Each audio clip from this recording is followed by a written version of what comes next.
Let's talk about wealth insurance. What is it? Why do you need it? Wealth insurance is having 10 to 15% of your investable assets in physical gold and silver. Your investable assets include your retirement accounts, stocks, bonds, annuities, real estate, savings accounts, everything. If you added all that up and it was $1,000,000, you should own $100,000 to $150,000 of physical gold and silver. Why 10 to 15%? Because historical data has proven that 10 to 15% protects the rest of your assets and maintains your overall wealth level during market depressions. This is because of the inverse relationship gold and silver have to everything else. I'm Will with the NGC team, and this video is about how much physical gold and silver you need for wealth insurance. When the value of everything is falling, historically that's when your metals rise. That's why we call it wealth insurance. It can offset the losses to dollar-based assets during downturns.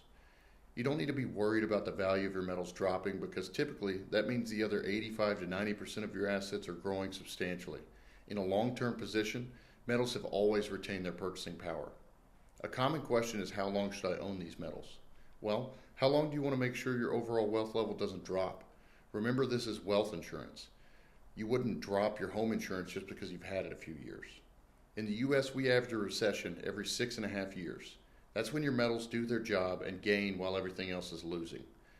When we're in the middle of a recession, that's the time to review your allocation, see if you're above the 10 to 15% target, and if you are, take some of your gains off the table, then buy into everything else when it's low.